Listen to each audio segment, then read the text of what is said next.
Bismillahirrahmanirrahim. Alhamdulillahirabbil alamin wa bihi nasta'in ala umurid dunya waddin. Wassalatu wassalamu ala asyrafil anbiya'i wal mursalin sayyidina Muhammad wa ala alihi wa sahbihi ajma'in. Wa ba'd. Biyassir wa la tu'assir rabbi tamim bi khair. Al-Fatihah. A'udzu billahi minasyaitonir rajim.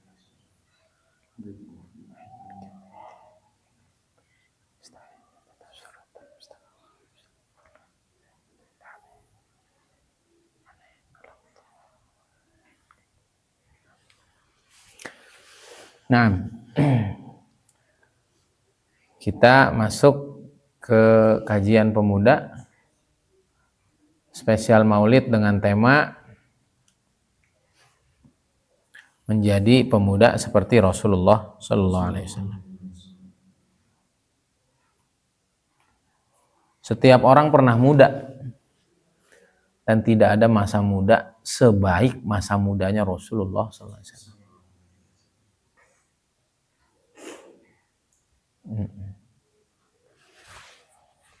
Jadi kita mentadaburi ayat surat Al-Ahzab ayat yang ke 21. Slide kedua kan? Jadi Nabi SAW itu dilihat dari sisi apapun bisa diteladani. Nah, ini meneladani Nabi dari sisi kepemudaannya. Maka kita perlu sadari, nah, kita kan ini kajiannya tadabbur Al-Quran kan. Kita mentadaburi ayat Al-Ahzab ayat 21. Allah SWT berfirman, laqad kana lakum fi rasulillahi uswatun hasanah. Kalau Kiai Ubed aja, kalau Habib Umar aja, kalau Maulana Sa'ad aja ngasih rekomendasi, itu kamu kalau mau belajar dakwah tuh sama itu tuh orang, sumpah. Kalau orang-orang hebat merekomendasi seseorang hebat, itu berarti orang itu memang hebat. Kamu kebayang nggak ada orang yang Allah rekomendasiin? Hah? Yang rekomendasiin pencipta alam semesta coba. Ya. Dan bukan sekedar rekomendasi lagi. Pakai huruf taukid 2 kali. Ini beneran nih, kayak gitu. Sungguh dan sungguh telah ada. Nah, kana itu termasuk fi'lul istimrar itu kana. Kana itu termasuk fi'il yang terus menerus. Ada dan seterusnya begitu, paham nggak? Kana Rasulullah SAW idza takallama bi kalimatin a'adaha thalatha. Nabi itu kalau bicara satu kata maka beliau akan ulangi 3 kali. Artinya kejadian itu bukan cuma sekali. Kana itu jadi apa ya? Jadi satu keadaan gitu. Jadi Nabi itu seluruh keadaannya jadi contoh gitu. Oke. Ini bukan bicara rekomendasi dulu deh, bukan bicara rekomendasi. Nama disebut sama Allah aja itu kan istimewa. Itu saya suka itu sama Iqbal sama Kiai Ubed ngomong gitu sumpah. Itu Iqbal itu udah orang pasti tanya-tanya ada apa dia sampai namanya disebut gitu aja. Nabi itu disebut sama Allah aja itu istimewa gitu. Nah, ini nyebutnya merekomendasikan dengan menggunakan 2 huruf taukid dan dengan fi'il kana yang menunjukkan memang seluruh keadaan Nabi itu memang istimewa. Oke. Udah ya. Jadi Allah nyebut nama orang aja, apalagi rekomendasi pakai kata-kata penegasan, emphasizing kalau kata bahasa orang Inggris. Wah, itu istimewa banget itu. Ayat ini sangat istimewa. Nah, lalu Allah sebut sungguh telah ada dan sungguh seluruh keadaan Nabi itu lakum. Apa? Lakum. Lakum berarti untuk siapa? Untuk kalian. Kasih tahu itu. Kasih tahu. Lakum. Lakum itu untuk kalian. Kalian maksudnya bagaimana itu? Ya untuk kalian semuanya gitu. Tanpa terkecuali. Kalian kalau Allah ngomongnya sama orang yang masih muda, kalian anak muda, tuh di diri Nabi ada suri tauladan. Ya. Lakum kalau Allah ngomong sama orang tua, Nabi juga pernah tua. Lakum kalau ngomongnya kepada rakyat, Nabi juga pernah jadi rakyat. Lakum kalau bicaranya kepada ayah, maka hei ayah. Ya, bicaranya kepada pasangan, wahai para pasangan. Jadi pejabat, jadi pimpinan negara, negarawan, Nabi pernah jadi negarawan. Menjadi pengusaha, Nabi pernah jadi pengusaha. Apalagi? Nabi menjadi seorang kakek. Jadi lakum itu semuanya. Dan lakum itu juga berguna untuk non-muslim. Ya. Bagaimana non-muslim? Banyak nggak ngambil dari Nabi? Itu barat tuh ilmu Nabi semua tuh yang lagi dicuri itu. Maka sejarah Nabi itu tidak pernah usang untuk dipelajari. Diingat tuh lakum. Jadi siapapun kita itu dikhitab oleh Allah, diajak bicara oleh Allah, hei kalian semua, tanpa terkecuali. Nabi pernah miskin? Pernah. Nabi pernah yatim? Pernah. Nabi pernah nggak kenal Tuhan? Pernah. Dolan itu. Maksudnya itu dolan di sini tadi saya baca, dolan itu maksudnya dulu Nabi itu belum dapat wahyu gitu. Dia udah tahu mana baik, mana buruk, tapi detail-detail baik buruk itu kan belum tahu. Nah, kita kan juga dulu pernah begitu gitu. Orang yang masih bingung nyari jati dirinya, Nabi juga dulu mencari jati dirinya dan dia adalah orang terbaik. Semuanya ada. Ya, jadi lakum tanpa terkecuali. Bahkan hari ini orang kafir pun mengambil dari Nabi SAW. Sayangnya kita yang muslim malah jauh kadang-kadang. Kemudian yang berikutnya adalah fi Rasulillah. Apa? Fi Rasulillah. Jadi bukan fi kalamihi, bukan fi fi'lihi, wa fi fikrihi, wa fi tanzimihi, wa fi ri'asati, bukan. Fi Rasulillah. Dari ujung kaki sampai ujung rambut itu ada contohnya semua yang terbaik. Dari mulai lahir sampai wafat itu ada contoh terbaik semua. Fi Rasulillah, seutuh-utuhnya Rasulullah, di situ semua ada uswatun. Uswatun apa artinya? Suri tauladan. Kalau teladan tuh baik nggak? Tambahin lagi hasanah. Udah pokoknya ayat ini nih al-madhul azim mir rabbil azim mir rabbil arsyil azim. Saya dipahami nggak pembahasan saya? Jadi ayat ini adalah mentazkiyah Nabi dengan a'zamit tazkiyah. Oke? Jadi nama orang disebut sama Allah aja itu istimewa. Tapi ini bukan disebut saja, tapi direkomendasi. Rekomendasinya pakai dua kalimat taukid di depan, pakai fi'il kana bima'nal istimrar. Berarti terus sepanjang masa, semasa beliau hidup itu semuanya contoh. Lakum, bukan lil falahin wala lil mudarrisin wala lit tujar, bukan. Lakum, bagi semuanya. Kamalun la yantahi, kesempurnaan yang gak berujung Nabi Muhammad SAW, kecuali karena dia adalah makhluk. Lakum fi Rasulillah, seutuh-utuhnya Nabi. Kalau kita kan ditiru cara ngomongnya, ditiru apa. Kalau itu jangan diambil, ini mah nggak bagus itu ya. Benar nggak? Nabi nggak utuh. Utuh jadi contoh buat siapapun, dirinya secara utuh sejak lahir sampai wafat semuanya baik. Dan Allah sebut di situ ada suri tauladan. Suri tauladan udah baik nggak? Baik udah. Ditambahin hasanah. Suri tauladan yang baik. Suri tauladan tuh udah baik. Dikuatkan lagi hasanah. Coba.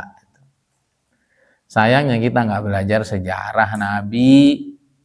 Kita nontonnya Doraemon, nontonnya Shinchan, nontonnya Jackie Chan, Bruce Lee. Kita nggak belajar sejarah Nabi SAW secara lebih detail. Maka Saya habis Quran nih beres, saya mau ke ilmu kalam kayaknya. Habis ilmu kalam beres, saya mau ke ilmu sirah yang matang. Termasuk Ustadz Elfandi itu punya sirah yang bagus. Sejarah Nabi, pra kenabian. Coba, belum jadi Nabi udah bisa jadi contoh. Nah ini yang mau kita bahas kan.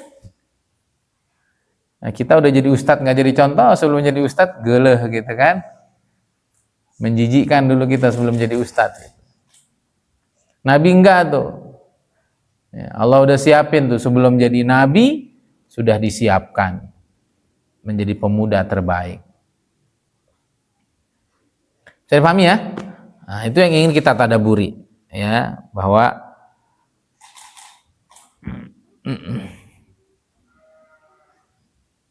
nah, oke, karena waktu kita terbatas, poin-poin apa aja yang ingin kita teladani semasa Nabi SAW? Masih kanak-kanak. Di sini saya tulis ada 5, bahkan saya tambahin nanti. Yang pertama,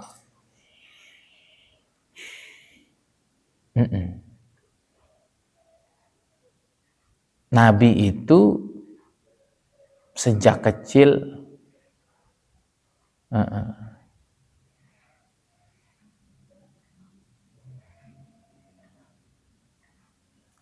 dipaksa oleh Allah Subhanahu wa Ta'ala untuk hidup mandiri dan sulit. Ya, sekaligus saja mandiri dan sulit dan tinggalnya di pedesaan. Itu bagus itu. Jadi orang paling hebat nanti jadi pemimpin itu yang pernah tinggal di kampung, pernah susah, hidupnya mandiri. Itu terbaik sudah. Jadi Nabi SAW diambil ayahnya, diambil ibunya itu agar beliau mandiri. Dan beliau kan tinggal sekian lamanya dititipkan kepada Halimatus Sa'diyah, benar ya, di kampung Bani Sa'ad.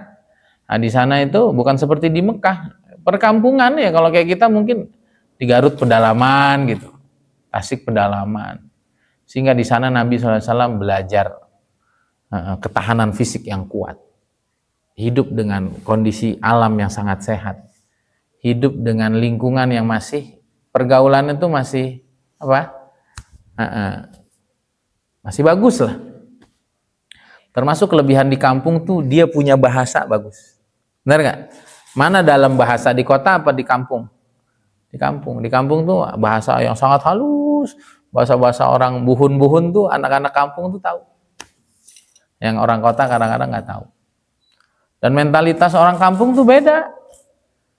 Orang kampung mah mau masak nggak perlu ke pasar, sawah. Mau bakar nggak perlu minyak, nggak perlu bensin, nyuluh. Itu penting itu. Dan itu pelajaran pertama itu. Maka ngangon kambing itu bagus itu. Itu belajar sabar, belajar kemandirian, belajar apa? Belajar kepemimpinan. Itu ajib itu. Jadi fase demi fase kehidupan yang Nabi SAW melalui itu terbaik itu.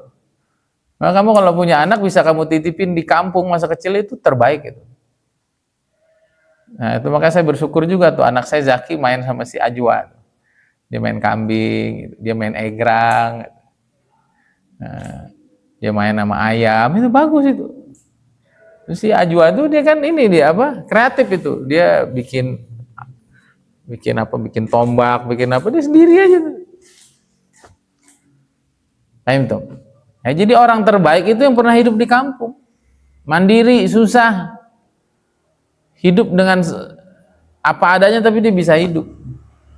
Ini orang ini kalau di kota, wah idenya banyak. Beda dengan orang yang langsung hidup di kota. Paham ya? Maka saya punya teman itu, Huan, itu bagus itu sebetulnya. Dia tinggal di kampung dan dia sekarang tinggal di kota. Itu bagus deh. Saya akui. Yang bagus itu katakan bagus. Tapi sebaik apapun fisik, tetap kita harus jaga dalam ya, karena kalau Nabi SAW kan dijaga semuanya.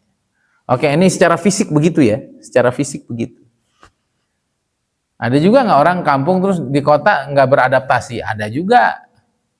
Si gaya kampung, jadi preman di kampung dan seterusnya. Nah, itu tadi itu Nabi SAW dari kecil udah dimandirikan sama Allah.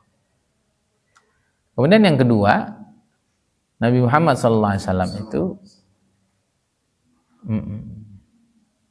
tidak pernah lepas dari kasih sayang. Ya, kan katanya banyak anak yatim tuh nakal, ya karena hilang kasih sayangnya. Ayahnya nggak ada penggantinya. Nabi SAW tuh nggak pernah begitu. Ayahnya nggak ada, ibunya masih ada. Ibunya nggak ada, kakeknya nggak ada, paman. Ya, kemudian dapat istri yang sangat mengasihinya. Itu penting itu. Jadi anak yang besar, seorang pemuda yang besar dengan penuh kasih sayang dari orang sekelilingnya, dia akan menjadi orang yang percaya diri. Kita lihat kalau orang itu minder, kita ngelihat kalau orang itu mudah gagal, mudah putus asa, bingung hidupnya. Nah, itu biasanya orang itu sejak kecil memang nggak pernah dapat perhatian lebih. Nah, termasuk Hua juga katanya begitu dari dulu. Itu bahaya itu. Makanya punya anak itu harus kita sayang betul, jangan sampai bentar-bentar dimarahin, dibentak, disalahin. Itu dia nanti nggak punya kepercayaan diri yang cukup. Nabi SAW itu kepercayaan dirinya sangat cukup. Kenapa? Karena orang sekelilingnya sayang semua dan menspesialkan. Alhamdulillah juga Al-Fakir tumbuh dalam keadaan begitu. Saya dari dulu tuh orang tuh di mana aja sayang gitu. Illa fil waq'atain ya nih. Nah, itu ya, makanya satu hal yang tidak normal. Nah, begitu ya. Jadi tinggal di kampung, mandiri, memiliki bahasa yang baik dari daerah-daerah perkampungan tuh bagus. Nah, kemudian yang kedua tadi apa? Nabi SAW selalu dikelilingi oleh orang-orang yang sayang. Kemudian yang ketiga, Nabi SAW sudah dijaga hatinya dari kecil. Ada orang dari kecil memang udah kelihatan akan jadi orang hebat. Nah itu Nabi SAW begitu. Saat lagi main-main sama temennya kan, waktu di Bani Sa'ad kemudian dibelah dadanya oleh Jibril alaihissalam dengan air dari surga, kemudian dicuci di satu, kalau kayak kita katakan baskom, dengan air zam-zam, kemudian disucikan, kemudian dikeluarkan bagian hitam, dan itu adalah bagiannya syaitan untuk bisa membisiki hatinya manusia. Jadi lingkungannya alami, asri, hatinya juga hati yang fitri gitu. Ada orang kampung tapi hatinya nggak fitri juga akhirnya. Jadi Nabi itu udah dijaga semuanya tuh. Itu yang ketiga. Oke, kita beranjak lagi ya. Kemudian yang berikutnya, Nabi SAW itu dari dulu tuh mandiri dan pekerja keras.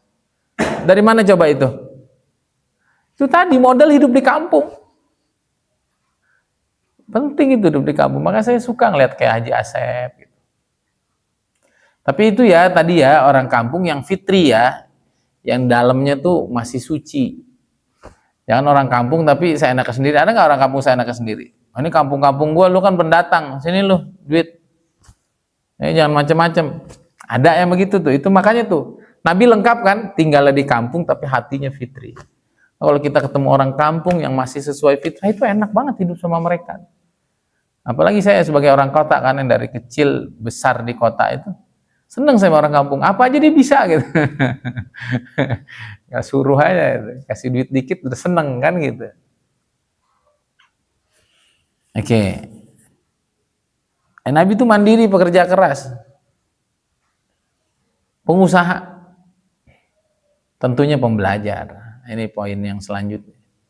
Mandiri dari mana tuh? Nabi SAW dari umur 10 belasan, 10 ke bawah. Karena 12 tuh Nabi SAW udah ikut kafilah dagangnya Abu Thalib ke Syam. Itu. Berarti kan umur 10-an begitu, Nabi SAW udah gembala kambing. Oke, si Ajwa kan bisa gembala kambing. Kata Nabi SAW dalam sebuah hadis, aku mengembalakan hartanya. Ya kurang lebih 8-10 tahun lah, karena mulai ditinggal oleh kakeknya, Nabi SAW hidup dalam sangat keterbatasan. Karena Abu Thalib itu anaknya banyak, ekonominya sempit. Nah Nabi SAW itu nggak berpangku tangan kepada Abu Thalib, justru ngebantuin ekonominya keluarga Abu Thalib. Gitu. Nah, kayak Azmi ini, udah nikmatin aja nih. Nah, niatin. Tinggal di keluarganya Abu Thalib si Azmi ini, anaknya banyak. Wala takfi mu'natuh ya.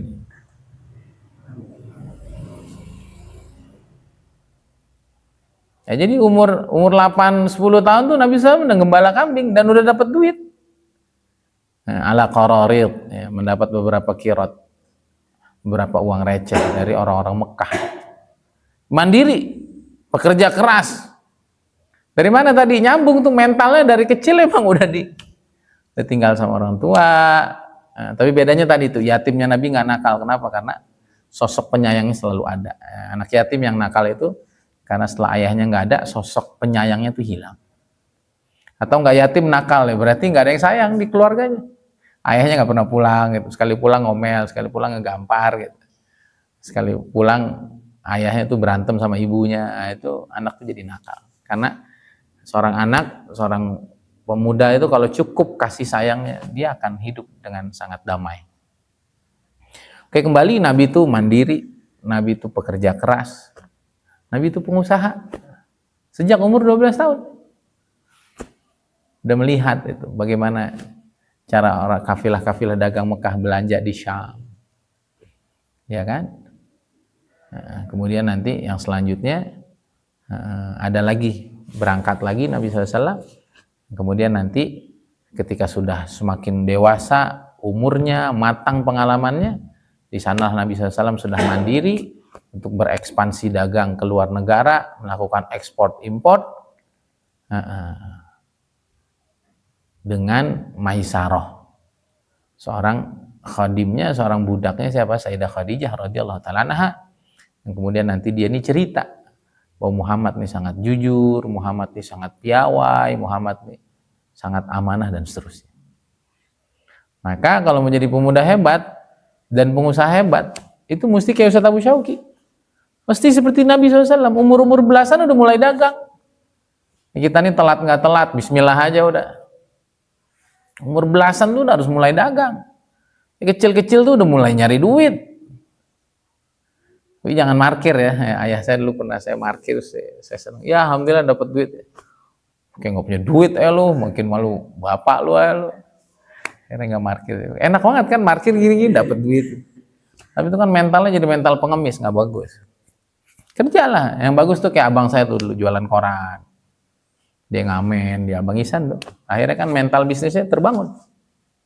Itu bagus itu. Nah, jadi umur 8-10 tuh anak udah harus disuruh nyari duit.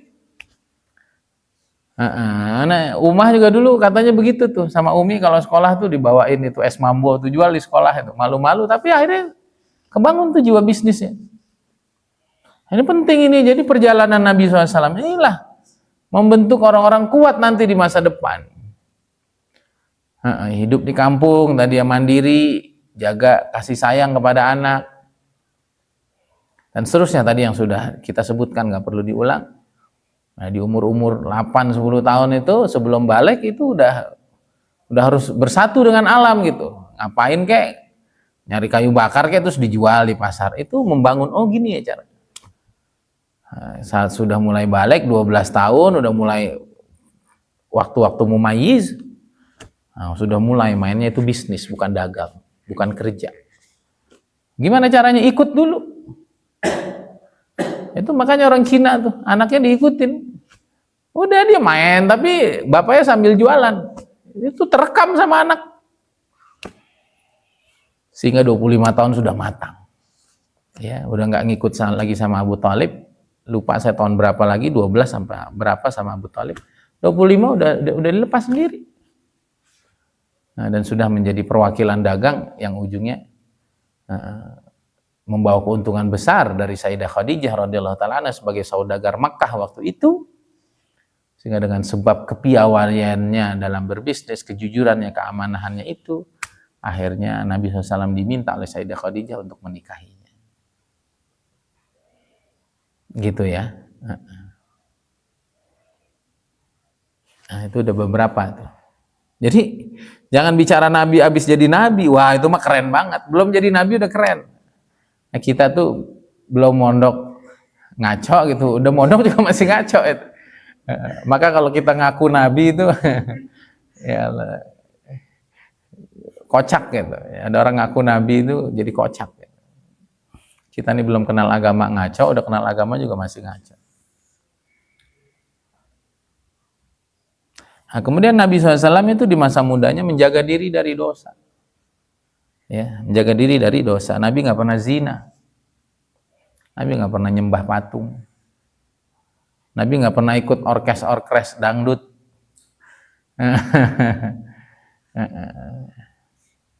Dulu pernah kan Nabi mau berangkat kan ke acara-acara kampung begitu. Tengah jalan, tahu-tahu tertidur ngantuk. Pernah dengar kan? Dan itu 2 kali. Oh kita orkestra dangdut ada konser datang kita sop awal gitu. Lepas jubah, lepas apa? Bait ya nih. Syaitan bainana wa bainan nabi SAW. Jauh banget kita. Jangan pernah ngaku nabi kamu ya. Jauh. Coba kita lihat datanya. Ya. Itu juga nabi itu tadi tuh.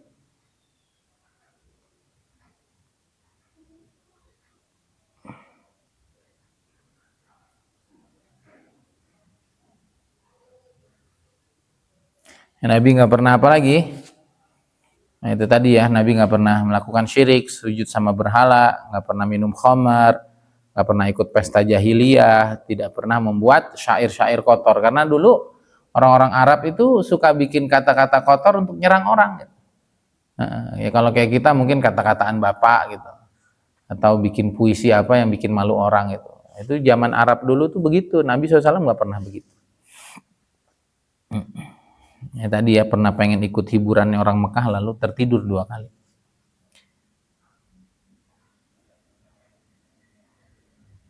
Baik. Menjaga diri dari dosa. Nah, jadi kalau mau jadi pemuda yang baik sejak muda udah nggak dosa. Nah, saya punya banyak teman yang dulu masih mudanya pacaran. Sekarang saya ketemu sama mereka, dia bilang, aduh, masalah gue paling berat nih sekarang cewek. Udah punya anak, udah punya istri, kadang-kadang istrinya sangat solehah. Kenapa? Karena punya memori lama sama yang lama, itu bahaya. Umah juga pernah cerita tuh teman-teman yang pacaran tuh begitu-begitu juga. Itu jangan ya kalian, makanya jangan pacaran. Wala taqrabu zina, jangan dekat-dekat zina. Apalagi zinanya. Waliyadzubillah kan nanti waliyadzubillah kita udah jadi ustadz, kita udah jadi orang hebat, waliyadzubillah. Maka dijaga, jangan bilang mumpung masih muda loh. Muda itu nentuin tua, tua tuh nentuin mati. Orang tuh di masa tuanya nanti, di masa dewasanya nanti itu bagaimana mudanya. Mudanya main, tuanya main. Mudanya sering main catur, tuanya main catur. Ada orang tua main catur, ada. Mudanya ngadu domba tuh sampai tua tuh main ngadu domba tuh ada di situ. Jangan. Nah, bersihkan. Nah ini kita ambil pelajaran dari Nabi SAW. Beliau begitu menjaga diri semasa muda sehingga ketika dipilih menjadi seorang nabi, maka semua memori ke belakangnya tuh bersih. Nah, kita juga pengen gitu. Nanti kita hijrah, kita punya memori ke belakang itu sangat-sangat baik. Kemudian selanjutnya peduli sosial dan cinta keadilan. Itu dari dulu Nabi SAW itu peduli kepada lingkungan. Ya orang kalau dari sebelum jadi orang soleh nggak peduli, entah udah jadi orang soleh dia juga nggak peduli. Ya, sejak kita dari muda-muda gini peduli, itu makanya saya ngajak kamu bisnis, saya ngajak kamu peluang ini, peluang itu bentuk kepedulian saya. Terserah kalian cocok enggak, tapi saya berusaha mencari yang terbaik. Mencari yang terbaik dari sekian yang baik. Peduli sosial dan cinta keadilan. Ini kan ucapan Sayyidah Khadijah radhiyallahu taala anha ketika Nabi SAW itu dapat apa? Dapat wahyu pertama, badannya menggigil, takut, khawatir. Maka kata Sayyidah Khadijah radhiyallahu taala anha, "Kalla abshir fa wallahi la yukhzikallahu abada." Jangan mikir begitu suamiku, nggak usah takut, nggak usah khawatir, nggak usah bimbang. Kamu harusnya gembira. Oh, gembira gimana? Saya ini ketemu makhluk yang sangat besar, saya ini dikejar-kejar oleh dan saya dimusuhi oleh masyarakat saya. Justru kata Sayyidah Aisyah, absyir, kamu bergembira. Kata beliau, demi Allah, Allah tidak akan menghinakanmu sama sekali selama-lamanya. Kenapa? Innaka latasilur rahim. Sungguhnya engkau adalah orang yang suka menyambung tali persaudaraan. Wa tasdukul hadis, kalau ngomong benar. Wa tahmilul kalla, kalau ada beban pada orang kamu suka memikulnya. Wa takrid dhaif, dan engkau suka untuk menjamu tamu. Wa tu'inu ala nawaibil haq, dan kamu suka untuk menolong orang-orang yang kena musibah dalam keadaan yang hak. Ya, jadi kepedulian sosial itu penting dibangun jauh sebelum kita jadi orang hebat. Makanya sedekahlah sampai kaya, jangan kaya baru sedekah. Belajar peduli, ya, karena nanti kita akan semakin sibuk, kita akan semakin dan lain sebagainya.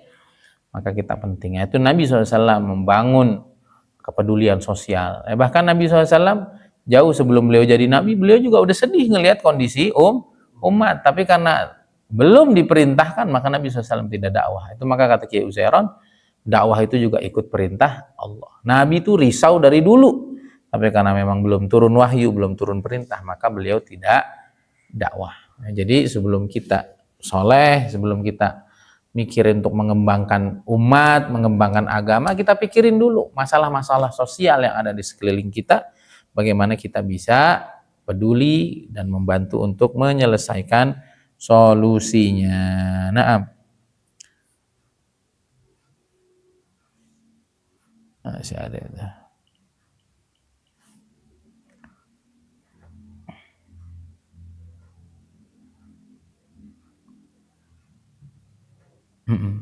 Nabi SAW juga sejak mudanya itu cinta keadilan. Nah, jadi benar tuh ya, mahasiswa sekarang tuh ya, cuman beda cara aja. Bener kan, mahasiswa tuh peduli kan, peduli sosial, cinta keadilan, bener nggak? Nah itu ikut sunnah Nabi tuh aslinya. Asal jangan ngebakar halte, jangan ngebakar gedung.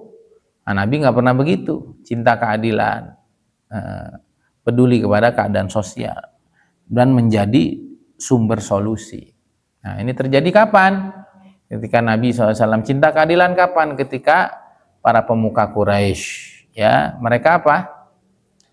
Ingin meletakkan batu Hajar Aswad, mereka bertikai, mereka berebut, sampai akhirnya siapa yang datang pertama kali dari pintu itu untuk Masjidil Haram, maka dialah orang yang akan kita mintai pendapat, dialah pemutusnya bagaimana Hajar Aswad ini diletakkan. Sehingga akhirnya Nabi SAW memberikan keputusan bahwa setiap tokoh dari setiap kabilah mereka akan memegang ujung-ujung kain. Begitulah Nabi SAW inginkan keadilan, dan beliau menjadi sumber solusi. Dan itu sejak muda, orang bertikai, beliau. Ya, ini orang pengen menang sendiri, beliau peduli dan beliau melakukan keadilan. Termasuk kejadian Hilful Fudul, di mana dahulu orang-orang dari luar Mekah, orang-orang dari luar daerah, orang-orang non pribumi itu dizolimi dulu di Mekah. Maka Nabi SAW ikut dalam kejadian Hilful Fudul, beliau membela hak orang-orang yang dizolimi, bahwa siapapun yang tinggal di Mekah, mereka wajib mendapatkan hak yang sama. Jadi penting kita kritis, penting kita selalu bersuara ketika ada kezaliman. Kita peduli, kita cinta damai, kita cinta keadilan. Ketika ada masalah-masalah, belajar dari muda, berpikir untuk menyelesaikan. Itu bagus yang dilakukan oleh mahasiswa itu, asal tidak anarkis. Karena mereka lah nanti yang akan memimpin negara, mereka lah yang nanti akan menjadi pemimpin. Sehingga kepeduliannya itu sangat diapresiasi. Cinta keadilannya menjadi sumber solusi, menyelesaikan masalah umat. Itulah yang dilakukan oleh Rasulullah Sallallahu Alaihi Wasallam. Terakhir, sebenarnya ini poin nomor 1 tadi. Nah, ini kunci pemuda ini, jujur dan amanah. Apa? Jujur dan amanah. Saya tanya sama Bang Haji Lukman itu di Bogor, apa sih Bang kunci jadi pengusaha sukses? Kunci pengusaha sukses itu satu aja, apa? Jujur. Yang kedua amanah, udah. Jadi apa yang Nabi SAW punya itulah kunci orang-orang sukses. Yang ketiga apa? Fatonah. Apa? Harus cerdas. Pengusaha nggak cerdas, bohongin orang. Pengusaha nggak pinter ngitung, pengusaha nggak pandai melihat peluang, ya bangkrut. Ini semua udah ada di Nabi SAW. Tapi yang pertama apa? Sidik, amanah. Sidik, amanah. Itu jangan nggak ada itu. Maka banyak sekali orang, anak-anak muda itu yang tadinya biasa-biasa aja karirnya, tapi karena kejujuran itu mereka sering sekali mendapat keberuntungan yang tidak pernah mereka duga. Maka jadilah pemuda-pemuda yang jujur. Jujur itu lebih kepada lisan, amanah lebih kepada tanggung jawab yang dibebankan. Kalau ada tanggung jawab apa-apa, diperintahkan apa-apa, ada tugas apapun dikerjakan sesuai dengan waktu yang telah ditentukan. Itu amanah. Jangan dikhianati kepercayaan orang. Sudah dipercaya, jangan dikhianati. Bicara jangan jujur. Saya dulu tuh punya teman tuh demennya bohong aja. Saya bingung juga sama orang demen bohong. Orang bohong tuh kan pasti ketahuan, bener gak? Saya dulu punya teman tuh bohong aja. Di SD dulu ada. Saya masih ingat orangnya. Gue punya PS di rumah, gue punya ini. Orangnya rata-rata orang bohong itu apa ya? Sering ninggiin dirinya gitu. Rumah gue di sini. Kapan-kapan kita ke rumahnya, tahu-tahu rumahnya kontrak kecil. Katanya rumah lu gede. Iya, ini rumah gue udah gini kemarin tuh. Apain sih bohong? Nah, saya juga dulu punya teman di pondok sama tukang bohong. Bingung itu saya. Nah, satu yang selalu dari dulu saya pegang, saya selalu bilang sama kamu, saya ini orang yang jujur, saya ini nggak pernah mau bohong, karena bohong tuh ketahuan. Dan beda, orang tuh ngerasainnya beda. Kemudian yang kedua amanah, jangan pernah berkhianat. Kalau orang udah percaya, pegang betul. Ya, pegang betul. Diberi tanggung jawab apa-apa kita sempurnakan sebisa kita. Dan apalagi itu? Kalau kita belajar dari sifat Nabi ya. Nah, ini dari sebelum jadi Nabi sebetulnya. Ini sidik amanah kan? Nabi disebut as-sadiqul amin. Dari sebelum jadi Nabi as-sadiqul amin. Jadi insya Allah yang tablik juga, walaupun ini lebih kepada sifat setelah kenabian. Nah, ini adalah kriteria para pengusaha. Kalau pengusaha sukses, jujur, amanah. Yang ketiga apa? Tablik. Harus bisa promosi. Ini tablik kan, nyampein yang baik. Bisnisnya bagus, timnya udah keren, tapi kamu nggak bisa. Mulai dari mana ya? Nah, itu kamu nggak bisa ngerekrut orang. Di saat saya alhamdulillah 2 hari udah bisa ngumpulin 60 orang. Itu tablik itu. Itulah ilmu public speaking, itulah ilmu promosi, itulah ilmu bernegosiasi. Itu Nabi SAW jagonya itu. Dan dari sebelum jadi Nabi ini tablik ini. Beliau kalau nyampein apa-apa tuh kan enak, diterima, masuk akal. Sehingga orang mau nerima beliau sebagai pemutus segala masalah-masalah yang terjadi. Kita mesti punya komunikasi yang baik. Itu namanya tabligh. Ya, anak muda sok belajar public speaking, sok belajar pendidikan mubalek, belajar ilmu komunikasi yang baik, belajar bahasa yang teratur, belajar bahasa Indonesia yang baik dan benar, belajar bahasa Arab, bahasa Inggris. Ini tabligh ya nih. Yang keempat, fatonah, harus cerdas. Harus apa? Cerdas. Ini nggak boleh itu pemuda nggak cerdas. Maka udah belajar. Ya tadi ya, jujur dan amanah itu berarti karakter dalam. Kemudian nilai baik keluarnya apa tadi? Komunikasinya dibagusin. Apapun jenis lah, public speaking kayak pendidikan mubalek kayak khitobah, apapun, belajar di mana aja. Dan saya sampai hari ini masih belajar. Sabtu sampai Ahad, saya sampai November saya menjadi pendidikan mubalek lagi. Setelah saya lulus ini, saya mau belajar tuh sama Bang Berry. Kapan-kapan kita ikut. Cuman 200.000 yuk. Training 2 hari public speaking. Nanti kita ikut dari Bang Berry. Udah lama Ustadz 150 aja, itu baik banget. Dan teman-teman juga boleh ikut ya. Nanti kita buat eventnya nanti sama Bang Berry, leader nasional di EOA Gold. Dan ilmu hard mastery-nya PPA, beliau udah ngantongin gitu. Itu kalau di PPA 7,5 tuh. Sama beliau itu udah dimasukin, dan nanti teknis speaking yang powerful itu akan diajarin kalau beliau nanti datang ke Bandung. Ya kita buat event. Di situ kita jualan emas, kita jualan dan lain sebagainya. Kita terus naikin diri. Jadi ilmu komunikasi ini penting. Karena di sanalah kita berbicara dengan orang. Orang bisa memahami apa yang kita mau. Niat baik kita menjadi kebaikan. Kalau enggak, itu akan menjadi sebaliknya. Kemudian yang keempat, cerdas. Artinya harus terus belajar seorang pemuda. Apapun harus kita belajar. Karena Nabi kita adalah orang yang sangat cerdas. Beliau tahu segala macam hal, kita pun harus demikian.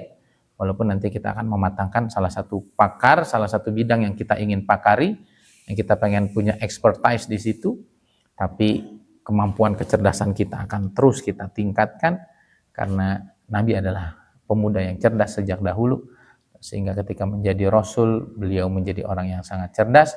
Kita juga demikian, sebelum kenal Islam, sebelum kita hijrah, kita udah jadi cerdas, insya Allah nanti kita ada di dalam Islam, dalam kajian Islam kita menjadi orang-orang yang cerdas. Semoga bermanfaat. Tidak perlu lagi saya ringkas saya kira. Mari buka lagi lembar sejarah Nabi SAW.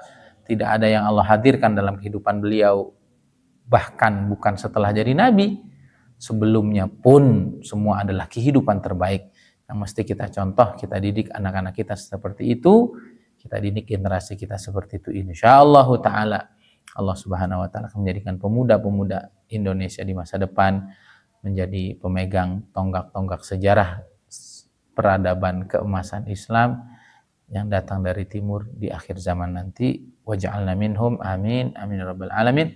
Semoga bermanfaat. Hadza billahi taufik, subhanakallahumma hamdika asyhadu an la ilaha illa anta astaghfiruka wa atubu ilaik. Assalamualaikum warahmatullahi wabarakatuh. Alhamdulillah.